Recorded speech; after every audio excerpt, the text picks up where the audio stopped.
regular Nomad station wagon. Let's see, how does that Chevy song go again? See the USA in a Chevrolet, da da da da da da da da da. See the USA in your Chevrolet, da da da da da da da da da. See the USA in your Chevrolet. America's asking you to call. Drive your Chevrolet through the USA. America's the greatest land of all. How's that?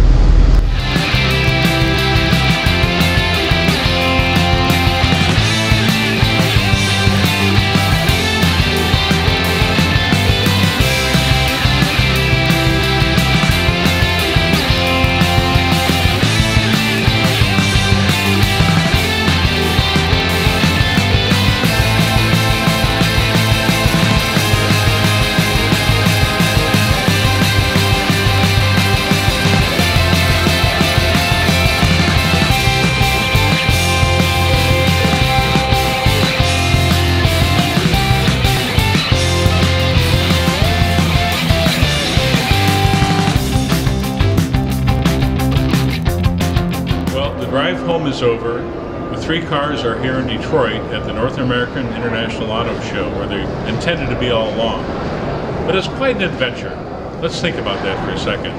Very few cars at their age get this kind of ride. I mean, it's an amazing trip when you think about it. You know, it was fun most of the time. It was difficult sometimes too. Like that first night going over the Mount Hood Pass in snow and ice in that '66 Mustang. My drive was with Ashley Bice. We talked about that adventure midway over the pass.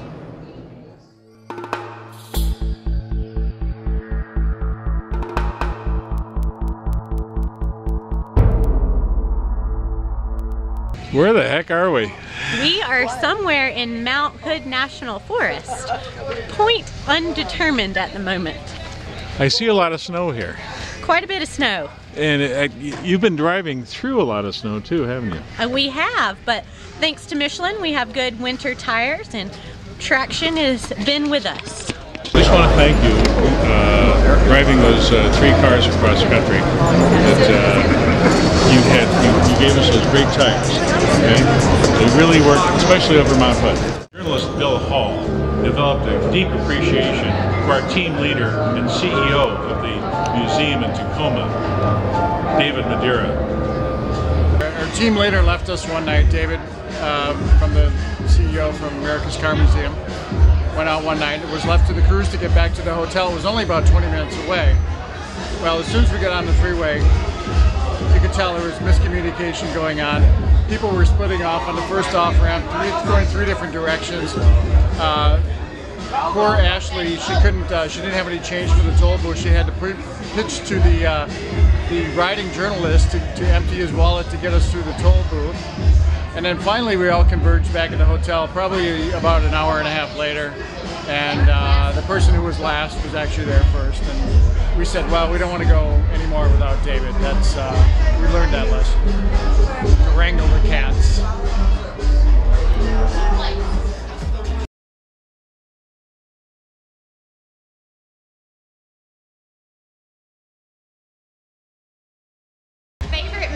Was when we went up Loveland Pass and we kept trying to call David on the radio and we couldn't get him, so he called me on the cell phone and said, Ashley, I can't find the radio anywhere. I was like, okay, well look when we get to the top. So Val and I get out, we go through his car, we're digging through his backpack, we're looking under the seats, we can't find it anywhere. So we get on the other radio and we're like, test, test, you know, we're saying all these silly things. I'm like, can you find the radio? And we keep hearing it, we're looking everywhere, we keep looking, and then finally Val goes, and it was on the visor the whole time, and we had forgotten it was there. So he was like, I could hear you talking, but he couldn't talk back, and we thought he lost the walkie, but he didn't. So it's probably one of my favorite memories, because he could hear us, we couldn't hear him, and then we found it in probably the most obvious place in the car.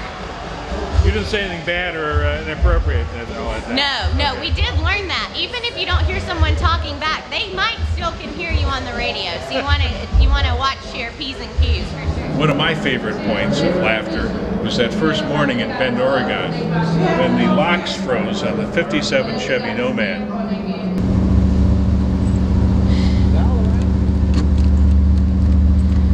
Well, this this could be a problem.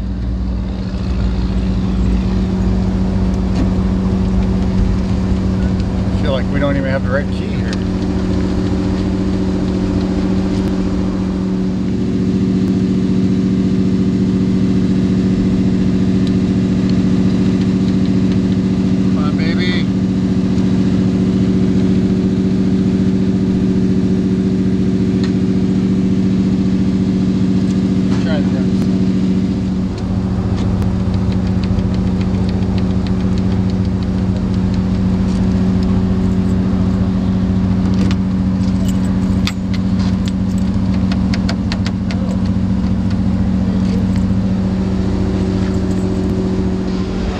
You know how to get into a Nomad. I do know how to get in a Nomad. There's several ways. You can use the key and go in the front door, or if the door locks are frozen, you can open the back hatch and slide up through the back all the way to the front. Gracefully, I may add. Make sure this doesn't fall on my head, please. Oh, there you go.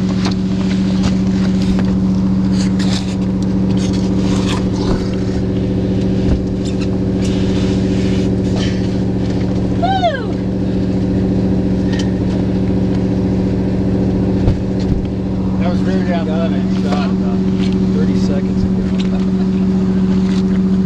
Yay! And how about controlling that Chrysler 300G? It had its moments. It just wallows all over the road. What they've done is intentionally adjusted the steering box so it's a little bit loose to prevent wear on this old steering box. So when you want to turn right or left, you know, turn the steering wheel and wait a little while, and then it comes around. Kind of like steering a big boat.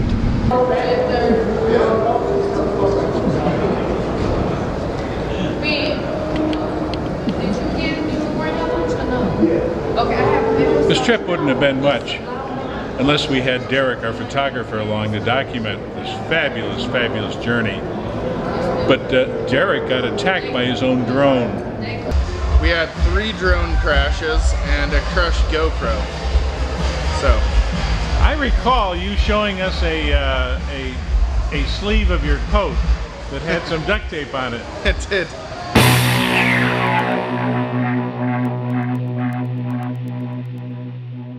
It did. Yeah, we had one of our sponsors is Shell, and we had a GoPro go down in a Shell parking lot.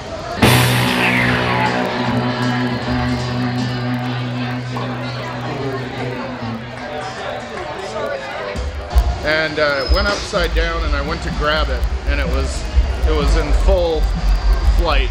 It thought it was in full flight at the time. Turned out to be a bad GPS update. So I had to grab the drone and hold it while I was operating the app to try to shut off the drone. And so while doing that, you know, instead of letting it go and take out a bunch of patrons at the Shell, I decided to hold it, and I had just gotten this brand new, really nice down jacket, and yeah, decided to tear into the jacket and shoot feathers across the parking lot. And we were kind of freaking out at that point too, because I'm trying to shut off the drone, and then we see all these feathers flying, and we didn't understand where that was coming from, and it was actually from my jacket. So I understand you lost a GoPro on the highway too. Yeah, we lost a GoPro on the highway. My philosophy with filmmaking is that, you know, you always try to get the things that other folks aren't willing to get. You know, I mean, sometimes that's the most interesting looking footage, you know, the stuff that you're not used to seeing. And in that case, I was gonna put a GoPro in the highway, and I told Ashley before I put it in there, she was a support vehicle driver. I told her that the GoPro probably wasn't gonna make it, so I stripped it down to basically just the GoPro and the SD card. And it did quite well. I mean, all our drivers went over it perfectly. We had 3 semis and a U-Haul truck perfectly go over it.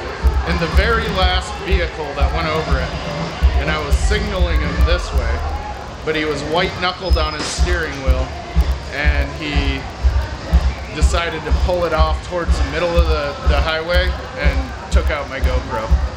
And we found him at a rest stop a couple miles down the road, and I jokingly took the GoPro to him and told him he owed me $400. He didn't go for it. So everything was really serious on the trip, right? No fun, nothing. I think we had a little bit of fun.